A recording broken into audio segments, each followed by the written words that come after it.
A partir de la llegada de los europeos y a lo largo de los siglos, diversos viajeros, a través de sus relatos, fueron transmitiendo y formando distintas ideas sobre América y sobre América Latina. Los protagonistas de hoy serán los viajeros que desde el siglo XV y hasta nuestros días describieron y reflexionaron sobre esa parte del mundo. Los invito a recorrer Latinoamérica y verla a través de esos relatos de viajes. Bienvenidos a un nuevo capítulo de Explora América Latina.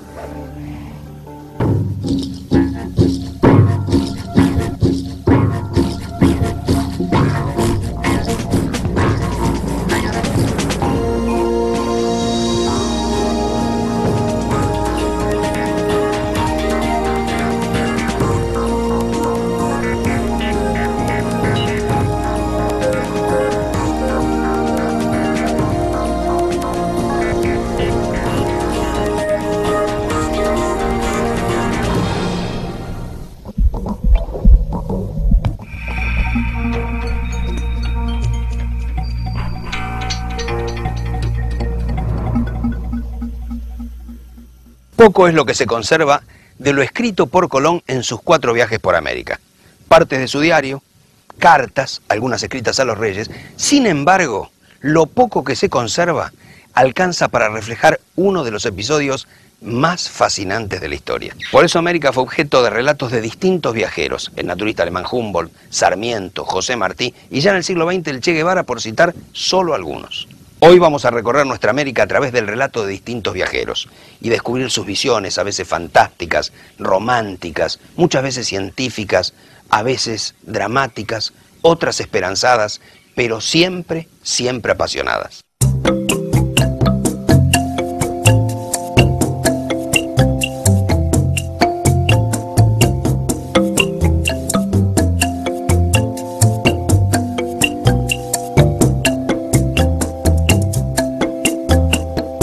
Un equipo de arqueólogos descubre en unas ruinas mayas 10 inscripciones grabadas en una columna. El hallazgo es sorprendente. Prueba que los mayas comenzaron a escribir hace más de 2300 años, siglos antes de lo que hasta ahora se creía.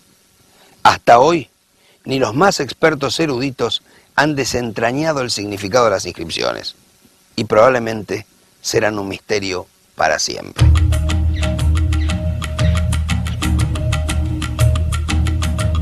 Se espera que nuevos descubrimientos arqueológicos revivan el debate sobre cuáles fueron los primeros pueblos en utilizar la escritura en América y cuándo. Hay testimonios de las culturas precolombinas.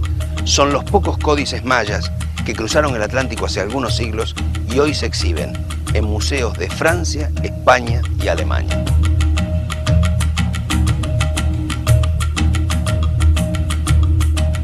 El códice lo escribían los escribas y religiosos, hay una interrelación, todo el poder en la sociedad maya tiene que ver con un poder teológico, teogónico, el poder no se sustenta por sí mismo si no tiene un basamento religioso.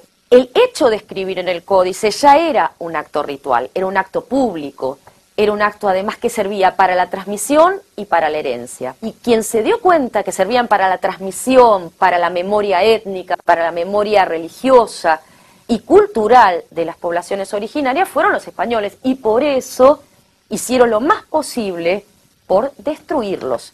A pesar de esta destrucción sistemática, se encontraron algunos de los originales y hoy es también un poco paradójico, no se los llama los códices mayas, se les llama el Códice de Dresden, el Códice Florentino, el de Madrid, etc. Son una fuente muy importante de recuperación de todo un imaginario de las culturas originarias que en algún sentido hoy sigue presente. Mientras en América la cultura maya generaba sus códices, al otro lado del mundo, un veneciano relataba sus viajes a través del Asia. A fines del siglo XIII, el libro de Marco Polo, mezcla de enciclopedia con relatos de aventuras y leyendas, fue el primer contacto importante para los europeos con el mundo de Oriente. Como Marco Polo, el viajero tiene algo de espía. Observa, toma notas, acumula información y la transmite. Ahora, ¿por qué tuvieron tanta importancia estos relatos de viajes sobre América y sobre América Latina? Habría que pensar en América Latina como un concepto, como una idea, y la literatura de viajes cumple un papel central en la formación de la idea de América Latina, y habría que pensar en primera instancia en la experiencia del viaje como una experiencia en la que un narrador pone en contacto una cultura desconocida, exótica, frente a un público, a una audiencia que pertenece a su propia cultura. En los relatos de viaje el problema de la identidad es central, y en el caso de América Latina y de América en general, en los relatos de viaje el problema impulsó a muchos de los testigos de esa experiencia a volcarla en textos escritos, que eran la manera de comunicar lo que ellos veían.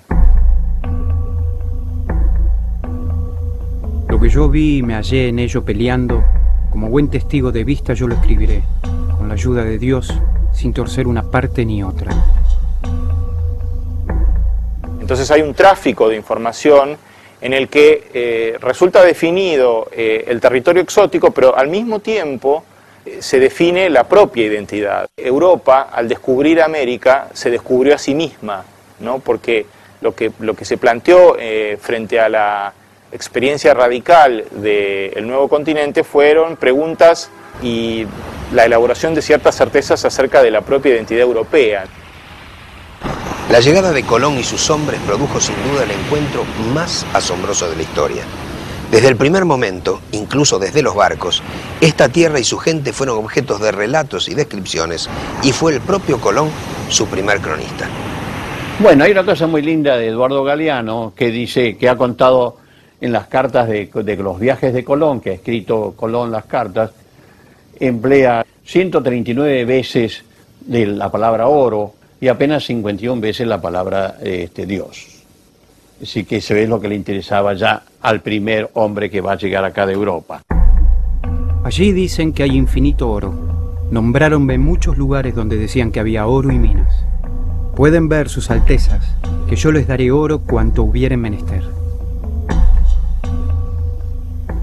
Y América fue fruto, entre otras cosas, de un gran equívoco, porque Colón no encontró oro ni para emplomar una muela, y murió convencido de que había estado en la espalda del Asia, en China, en Japón, en la India. Diarios, cartas, escritos oficiales, religiosos, historias, crónicas. A través de los siglos, América fue objeto de muy distintas clases de relatos. Relatos inaugurados por aquellos primeros conquistadores. En primera instancia, sí, tenemos los relatos, las crónicas de la conquista, que son testimonios muy ricos, ¿no? Comenzando por los propios testimonios de Cristóbal Colón, o los textos de Álvar Núñez Cabeza de Vaca, que recorrió el Río de la Plata, y sobre todo su viaje por Florida y por lo que es hoy el sur de los Estados Unidos, o las crónicas de Bernal Díaz del Castillo o del propio Hernán Cortés.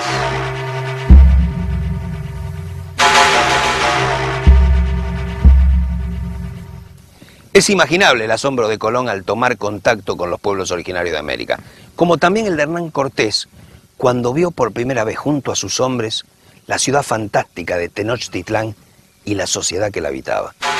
No es extraño entonces que a partir de la conquista, la cultura europea produjera libros y escritos dedicados a estudiar otras razas y pueblos, relatos con muy fuerte influencia de la imaginación y de creencias que se remontaban a la antigüedad. La idea de la existencia de un mundo salvaje, de un hombre salvaje, de una mujer salvaje, de un otro que vive fuera de los límites de la civilización, es una antiquísima idea europea. Ese arquetipo, diría yo, ha sido fundamental para normar la visión europea de cualquier otro que haya colonizado, con el que haya entrado en contacto. De hecho, el europeo inventa al salvaje antes de conocerlo, antes de tener contacto con los supuestos salvajes de África, de Oriente, del lejano Oriente, de América. Los europeos hacía ya milenios que hablaban de salvajes. Esa imagen del salvaje la aplican al Nuevo Mundo. Una visión extendida en el tiempo y en la que coinciden Colón y el antropólogo contemporáneo Levi Strauss es en la imagen o el mito del buen salvaje. Ellos son tanto sin engaño y tan liberales de lo que tienen, que no lo creería sino el que lo viese. Ellos de cosa que tengan, pidiéndosela, jamás dicen de no. Antes, convidan la persona con ello y muestran tanto amor que darían los corazones.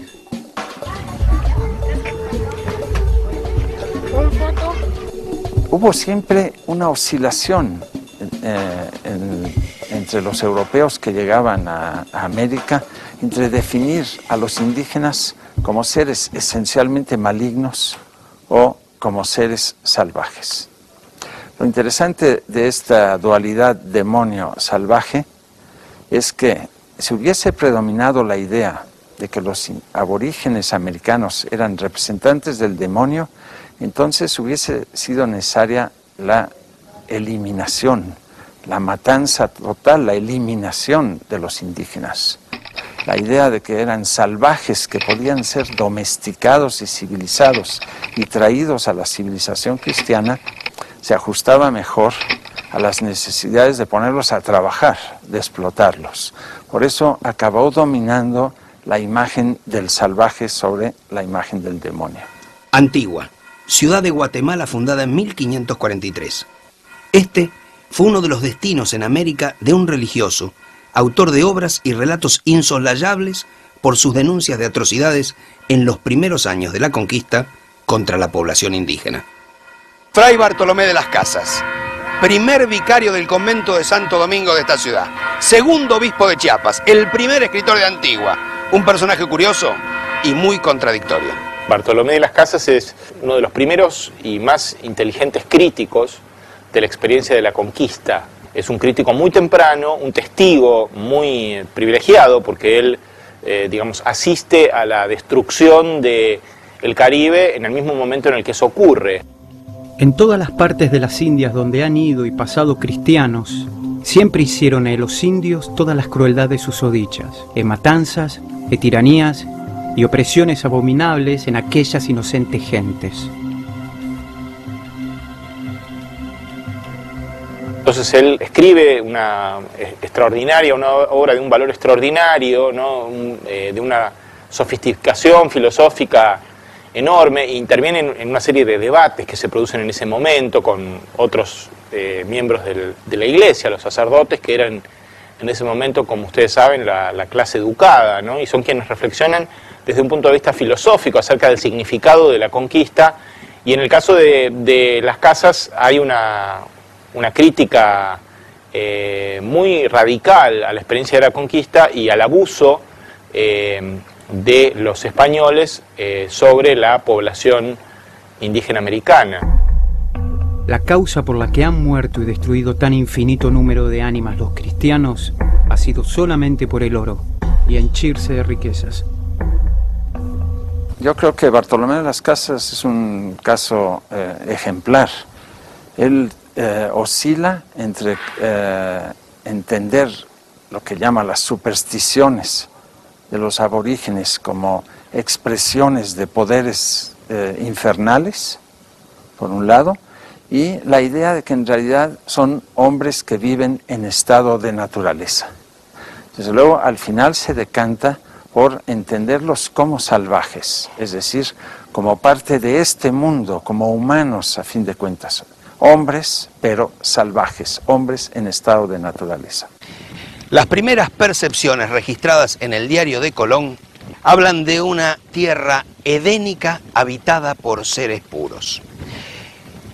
Y los cronistas del siglo XVI la vieron bajo rasgos que hasta cierto punto aún perduran al definirla. Una tierra fértil, exuberante, pródiga y tropical. Esta percepción dio origen a una frase que creo que lo sintetiza todo. América, más que descubierta, fue inventada por la imaginación de los europeos. Yo creo que Europa se va descubriendo a sí misma cuando va descubriendo otros mundos, pero yo más bien diría inventando otros mundos. Bueno, la relación entre Europa y América es una relación que está básicamente articulada por una estructura binaria. La misma idea de conquista alude a una relación entre un conquistador y un conquistado. Esa relación entre Europa, asociada con lo masculino y América con lo femenino, donde se ve a América como una mujer, ¿no? Como una mujer hermosa, ubicada en un paisaje natural, muchas veces paradisíaco, un vergel, ¿no? Que en efecto era el primer contacto que tuvieron los europeos con la zona de lo que hoy es el Caribe, ¿verdad? En muchas crónicas aparece también esa misma imagen, digamos. Colón refuerza la idea del paraíso, ¿no? Apela al concepto de paraíso para explicar eso que él está observando.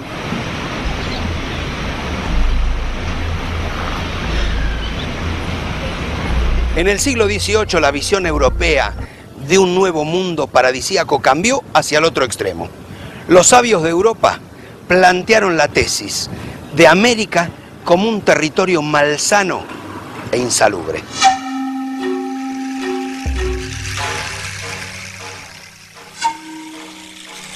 Especulan acerca de la dificultad o incluso de la imposibilidad del desarrollo de la cultura europea en América, ¿no? Parte de los argumentos dicen que los europeos en América se enferman, se debilitan, ¿no? Se mueren eventualmente, o se degenera la propia especie, ¿no? El testimonio de Voltaire, ¿no? Que tenía su teoría del león cobarde, ¿no? Y decía que en América el león no tenía melena y era más pequeño, lo que es nuestro puma. A este argumento también sumaban la idea de que los propios indígenas, así como los leones, tampoco tenían pelos, digamos. Había especulaciones acerca de que los indígenas eran menos viriles que los hombres europeos y que por lo tanto eran especies, digamos, inferiores. El Imperio Español, para evitar el espionaje y amenazas de otras potencias, cerró sus fronteras a los extranjeros y censuró a los cronistas coloniales. Bueno, lo que ocurre básicamente es que España ejerce un control muy, muy rígido de la información que circula sobre sus propias colonias. Algo diferente ocurría con Brasil, en primer lugar porque Portugal es un pueblo de comerciantes, toda la expansión marítima europea es una expansión apoyada en el comercio, y ese mismo comercio hacía que hubiera mayor circulación de viajeros, por lo que era el territorio portugués en América. Entonces permitieron al público europeo y también a los filósofos saber más acerca de esa terra incógnita, ¿no? Y reflexionar a partir de eso.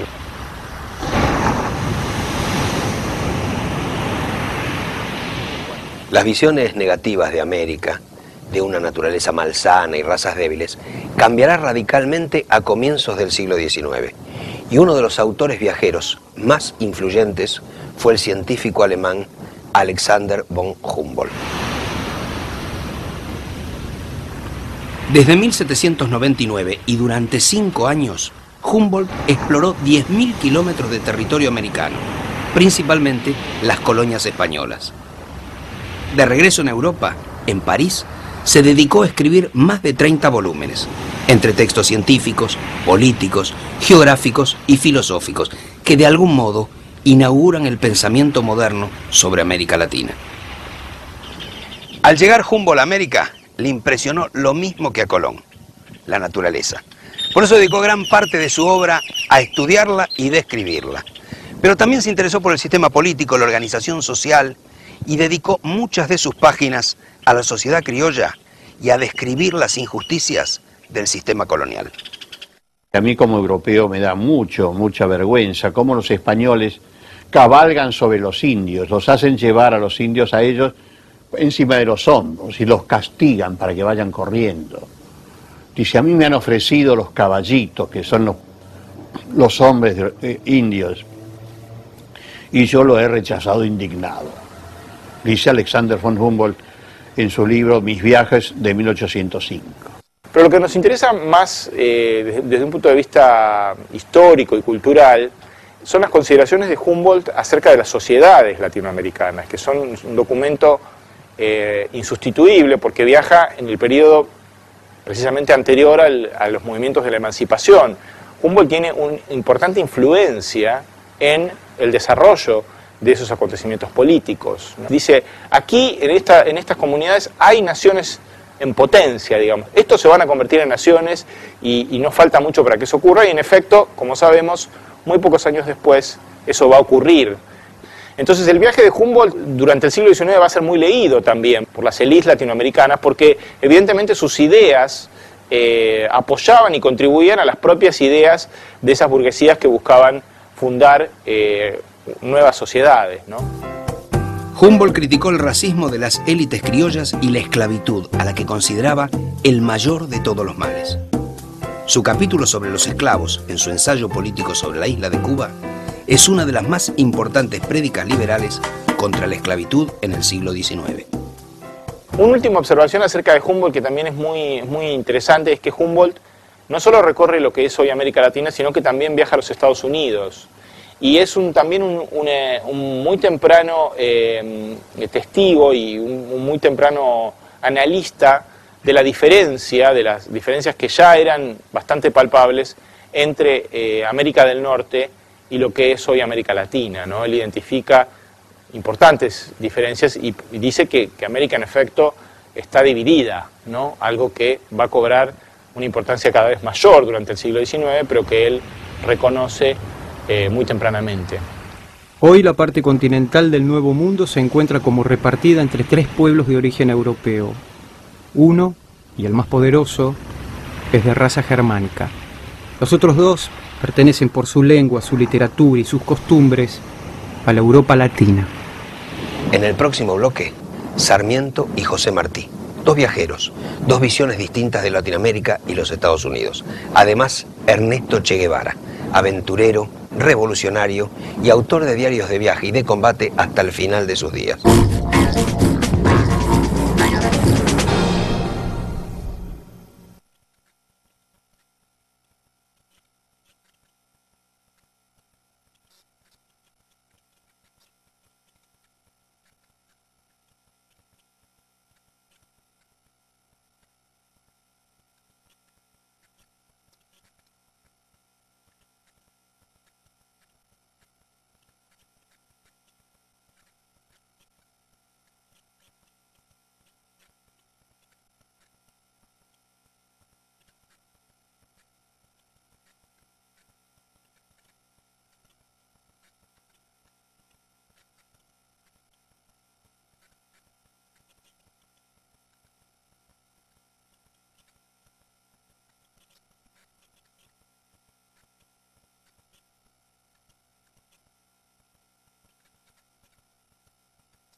En el siglo XIX, latinoamericanos que viajan fuera de la región son autores de otra clase fundamental de relatos.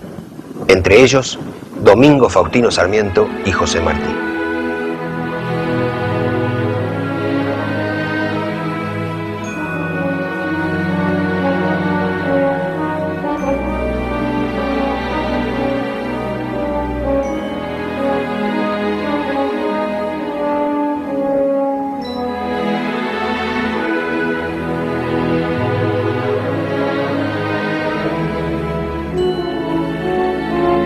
Sarmiento, igual que Humboldt, le otorga particular importancia a la naturaleza, ¿no? Incluso va a establecer, digamos, relaciones de causa y efecto entre ese mundo natural y la sociabilidad de cada cultura. Dice que las pampas y las llanuras producen tiranos, y él mismo cuando recorre el norte de África establece analogías entre los beduinos africanos y los gauchos de las pampas, ¿no?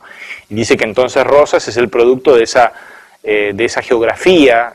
Alguien que está descubriendo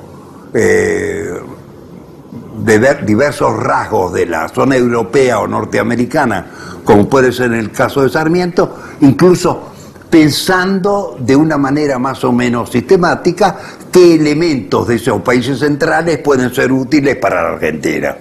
En 1868, Sarmiento es elegido presidente de la Argentina. Mucho antes había recorrido América del Sur, Europa, África y los Estados Unidos, país al que llamó la más joven y osada república del mundo. El balance que hace de Europa es negativo. Va a los Estados Unidos y le parece el modelo fundamental para un posible programa para la Argentina, ¿sí? Después de haber recorrido las primeras naciones del mundo cristiano, estoy convencido de que los norteamericanos son el único pueblo culto que existe en la Tierra, el último reducto de la civilización moderna. Como una sociedad que ha conseguido un progreso, un desarrollo, una civilización que América Latina todavía no ha conseguido, pero que eventualmente puede conseguir. Puertos, canales, ferrocarriles, educación, etcétera, etcétera, ¿sí?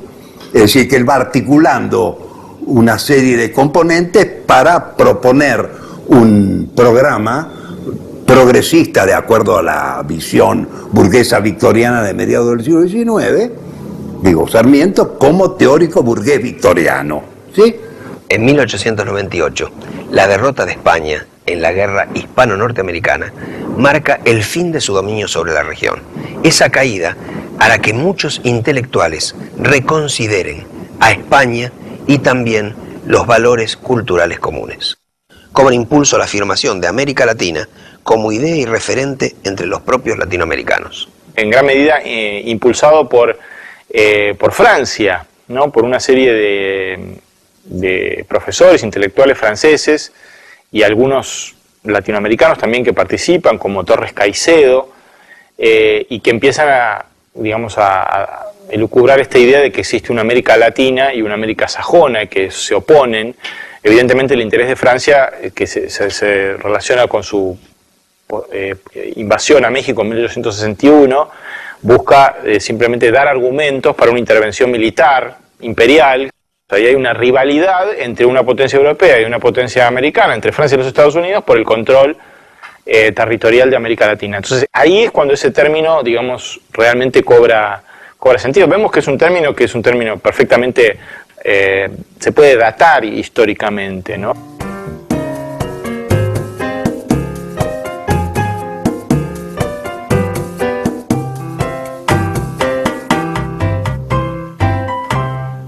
La lucha de José Martí por la independencia de Cuba le valió una condena a prisión, ser deportado y vivir gran parte de su existencia en el exilio en los Estados Unidos. Allí Martí, periodista, ensayista, poeta, novelista, retrató la vida de la sociedad norteamericana y también alertó sobre los peligros que acechaban desde el norte a las naciones del sur. El Martí que escribe en los Estados Unidos, pero que se publican en diversos diarios latinoamericanos, hispanoamericanos, fundamentalmente en la nación de aquí. Vive muchos años en los Estados Unidos. Es quizás uno de los escritores latinoamericanos que mejor conoce la sociedad norteamericana, y la posición de Martí, como la de casi todos los autores de literatura de viaje, es la posición de un mediador. Él funciona como bisagra, es el productor de los textos. En lo que hace al modelo periodístico, esto abre polémica, incluso en Cuba, muy influido por algo que está predominando en los Estados Unidos, que es el gran periodismo popular con componentes amarillistas. Es decir, que en la producción de Martí se advierte, por lo menos en mi criterio, una incidencia del periodismo popular de los Estados Unidos. Martí es un analista muy inteligente de la sociedad norteamericana. Reconoce muchas de las cosas buenas que tiene esa sociedad y también muchas de las cosas terribles, ¿no? Por ejemplo, una de sus crónicas que yo recuerdo en este momento es una crónica donde habla de la silla, ¿no? La silla eléctrica, ¿no? Habla de la pena de muerte en los Estados Unidos, ¿no? O bien cuando él escribe allá por el 87 la ejecución de los anarquistas de Chicago. Pero al mismo tiempo también Martí observa con mucha preocupación la política exterior norteamericana y sabemos hasta hoy en día de sus advertencias, ¿no? Sus advertencias a los gobiernos de América Latina. Otro peligro corre acaso nuestra América, que no le viene de sí, sino de la diferencia de orígenes, métodos e intereses entre los dos factores continentales, y es la hora próxima en que se le acerque, demandando relaciones íntimas, un pueblo emprendedor y pujante que la desconoce y la desdeña. Es decir, que la densidad que tienen esos textos no se ha perdido, tienen una actualidad impresionante. Él trata de alertar a sus hermanos latinoamericanos acerca del peligro del imperialismo, básicamente, ¿no? Que es lo que está ocurriendo en ese momento. El imperialismo norteamericano se está consolidando como una fuerza incontenible en todo el mundo y sobre todo en particular en América Latina, sobre todo en México y en Centroamérica, ¿no? Donde sabemos que las intervenciones y el apoyo a golpes de Estado y a guerras, etcétera, incluso la ocupación de gran parte del territorio mexicano y la anexión de Texas a los Estados Unidos es contemporánea de esos años, ¿no? Martí advertía en sus páginas sobre la posibilidad de próximas incursiones imperiales de los Estados Unidos. El tiempo probó que no se equivocaba.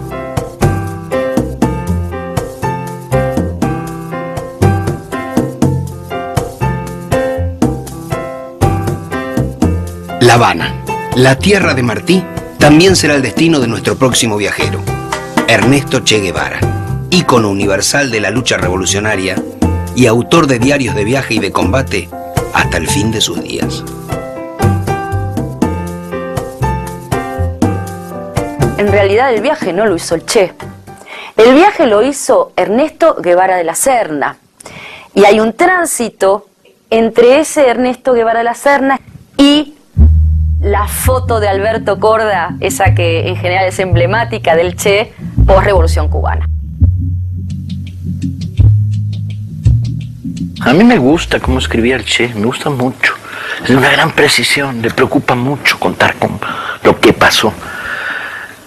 Era más que un gran narrador, un gran cronista. Es un grafómano, todo lo escribe. El testimonio de la historia de Che queda muy amarrado. Es Ernesto Guevara de la Serna, que era compañero de estudio de mi hermano más chico, que él le gustaba jugar rugby y no podía por el asma. Empezamos a hablar y enseguida congeniamos. Primero por el deporte, ¿no? Después por la lectura, porque era un lector infatigable, ¿no? Y que hasta los últimos minutos de su vida ya todavía escribe el diario, ¿no? Y leía y llevaba cargado otro libro. Y después la tercera cosa que nos unió fue el gusto por los viajes. Diciembre del 51. Ernesto Guevara y Alberto Granado parten en una Norton 500 hacia el sur de la Argentina. Luego cruzan a Chile y van hacia el norte y recorren Perú, Colombia y Venezuela. Era su primer gran viaje, el que comenzó a transformar a un muchacho aventurero en el líder que incidió en la historia de América. Y ahí más o menos ya empieza a crear una especie de compromiso entre los dos en qué íbamos a ir, en qué íbamos a hacer el viaje. Pero ya te digo, fue una cosa primero un poco fantasiosa, ¿no? Después la vida la transformó en realidad y tuve la suerte de que me acompañara fuera Ernesto Guevara, porque hay que tener en cuenta eso, ¿no? Que si yo no conozco a Ernesto Guevara, si yo no veo el viaje y no me incorporo a la Revolución Cubana, todo hubiera quedado en un viaje turístico más. El primero, el segundo, el tercero, los tres primeros viajes, el chiquito y los dos grandes. El Che viajando, ¿qué ve? Ve una combinación de injusticia social por donde quiera que pasa, miseria, cinismo, oligarquías pueblerinas dominando el ambiente, sumisión, recursos desperdiciados por todos lados, y ve un poder construido desde abajo y latente, y luego ve cosas que lo deslumbran, ve Machu Picchu y ve las pirámides de Teotihuacán. Es curioso que, quizá por eso, que un personaje tan endiabladamente urbano se deslumbre ante lo prehispánico, que no tiene ningún nexo. Aquí se queda la clara,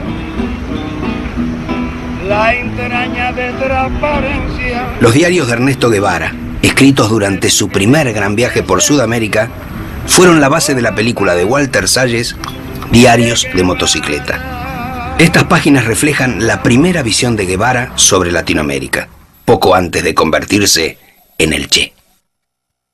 Entonces uno podría ver ese viaje con un doble sentido. El viaje externo qué es lo que desde afuera le da al Che, mejor dicho, a Ernesto Guevara, a partir de lo cual empieza a construirse como Che, y también qué es lo que Ernesto Guevara piensa de estas sociedades tan diversas en términos étnicos, en términos clasistas, en términos geográficos, en términos culturales incluso. Para el Che viajar era moverse, y en esa medida todo su vida estuvo vinculada al movimiento, a cambiar de escenarios. Pero también era él el aprendizaje, ¿sí? El Che es el primer gran revolucionario latinoamericano que construye su visión del proyecto social a partir de lo que ve y no de lo que lee. Un día estaba de levanto y nosotros estábamos en un camión descapotado con unos 50 indios, de los cuales 25 serían mujeres ya grandes de edad, ¿no? Entonces empieza a lloviznar así con una nevizna. Y el dueño del camión, un semi blanco, para y dice: esos argentinos que están ahí atrás, que vengan para que no se me mojen. Nada más que por ser argentino, ¿no? Y éramos blancos. Bueno, la cosa es que entonces vemos a anciana ahí, y entonces decimos: no, ponga a esa señora en vez de nosotros. Y el tipo dice: no, una india piojosa no entra en mi cabina. Nosotros teníamos ganas de dar un piñazo, pero bueno, entonces, imagínate, ¿qué diferencia hay? Esto es la verdadera discriminación, que fue la que nos golpeó fuertemente. Para una izquierda latinoamericana, la de los años 50, que leía el modelo soviético de revolución, leía la historia de la Comuna de París, el Che hizo otra lectura.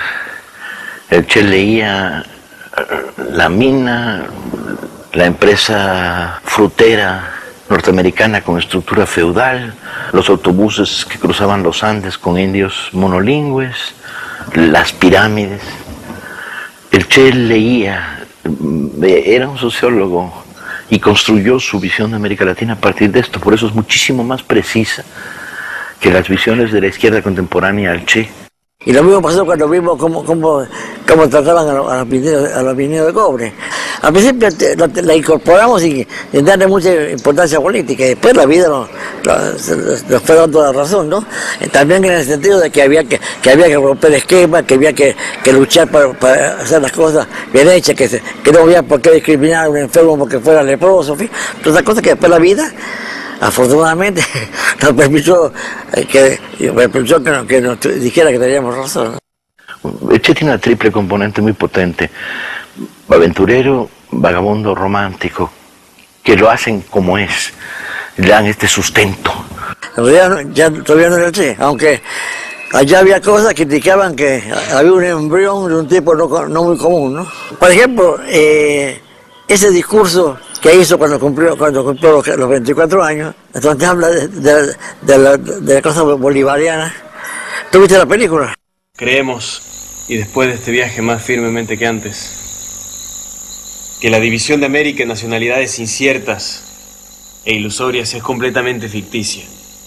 A mí me sorprende un discurso completamente bolivariano, ¿no? Ahora sí, la historia tendrá que contar con los pobres de América, con los explotados y vilipendiados de América Latina, que han decidido empezar a escribir ellos mismos para siempre su historia. A mí al principio me da un poco digamos, de pudor, decir que el viaje hubiera sido exploratorio, pero la realidad es que así que fue así. Si nosotros nos damos cuenta, se fue transformando, y nosotros íbamos a buscar los problemas, no es que los problemas iban a buscarlos nosotros. Ya no queríamos fallar con la gente, ¿no? Entonces, o sea que siempre teníamos un enfoque que al principio yo no le di mucha importancia, pues después, a medida que la vida fue transcurriendo, pasaron 50 años, apareció el Che, entonces ya hubo que darle importancia, ¿no? Ese viaje entonces lo ayuda a dibujar una regionalidad que en principio no existía en el pensamiento de Ernesto Guevara.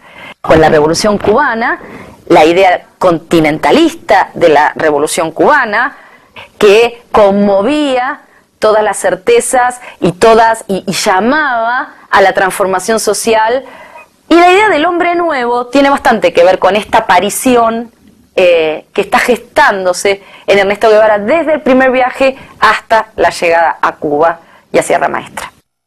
A su regreso del primer viaje por América, 12 materias le quedaban por rendir a Ernesto Guevara para recibirse de médico. Pero la decisión de emprender su segundo viaje ya estaba tomada. Me dice, bueno, prepárate que dentro de un año nos vamos. Porque él sabía que yo me quería ir también. Entonces fue cuando yo no le creí que iba a dar 12 materias en un año. Así que bueno, se recibe, me dice, listo viejo, vámonos. Y así fue. Así empezó el viaje, sin problemas de oficinas de viaje, sin visa, salimos a la que te criaste. Íbamos en un tren de, no sé si era de segunda o había de tercera en esa época. Y ahí está el cuento de que Celia, en una parte me llama y me dice, cuídamelo mucho, Ernestito.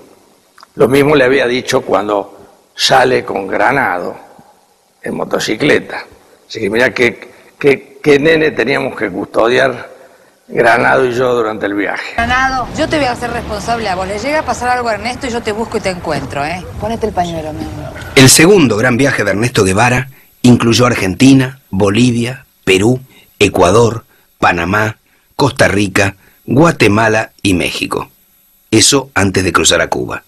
La etapa de Bolivia es significativa, entre otras cosas porque 14 años más tarde allí encontraría la muerte. Me acuerdo con emoción que Ernesto me dijo, no te importa que nos vayamos por Bolivia, porque yo no conozco Bolivia y vos no conoces ni Bolivia ni Chile, a vos te da lo mismo. Vamos por Bolivia, me pareció fantástico. Y en el segundo viaje, bueno, ya Ernesto se topa con una revolución, con una cosa política de peso que cambiaba la historia, que es la revolución del año 52 en Bolivia. Cálica Ferrer acompañó a Ernesto Guevara en toda su estadía en Bolivia. ¿Sucedió algo allí que justificara que el Che eligiera ese país 10 años después para extender la revolución? No sé si exactamente las cosas que ocurrieron en Bolivia, era toda la sumatoria de lo que él había visto en ese viaje y de lo que seguimos viendo, ¿no es cierto? Pero sí, evidentemente Ernesto se da cuenta de que las soluciones no eran superficiales, que las soluciones eran de fondo. Y si quisiera decir qué fue lo que más lo impactó a Ernesto, fue en la Bolsa Negra, en la mina, donde nosotros habíamos ido, donde nos mostraron el lugar donde ponían la ametralladora, con la cual respondían los dueños de la mina a los reclamos de mejoras salariales y aumentos de sueldo de los mineros. Les sacudían balas a donde vivían toda la familia, donde vivían los padres, la madre, los hijos. Sería una matazón, eso, una cosa espantosa. En julio del 55, en México, Ernesto Guevara conoce a Fidel Castro y en poco menos de 5 meses desembarca en Cuba para iniciar la lucha revolucionaria. Ella tiene intención de buscar algo para mejorar todo esto que ha visto. En algún momento hubo un comentario, y alguna guerrita va a haber, o necesitaríamos una guerrita. Ernesto no tenía nada ni de militar, ni de táctica, ni de nada. Cuenta Fidel Castro en su prólogo a los diarios del Che, en Bolivia, que era costumbre de Ernesto Guevara en su vida de combatiente extraer una pequeña libreta y con su letra menuda y casi legible de médico, escribir sus notas. Así lo hizo en Cuba, en África y luego en Bolivia. El 7 de octubre de 1967, el Che comenzaba así lo que serían sus últimas anotaciones en su diario. Se cumplieron 11 meses de nuestra inauguración guerrillera, sin complicaciones. Horas después sería herido, apresado y fusilado.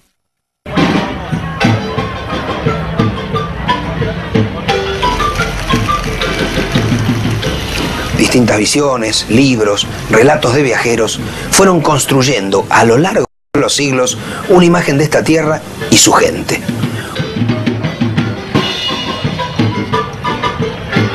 Desde las visiones iniciales de un mundo donde se encontraba el paraíso, o de una tierra habitada por demonios, o por seres puros, o de un continente malsano de razas débiles. Hoy, nuevos autores, y tal vez otras formas de viajeros, como los migrantes contemporáneos, continúan moldeando la idea de una América Latina que a través de nuevas páginas seguirá construyéndose y expandiendo sus fronteras.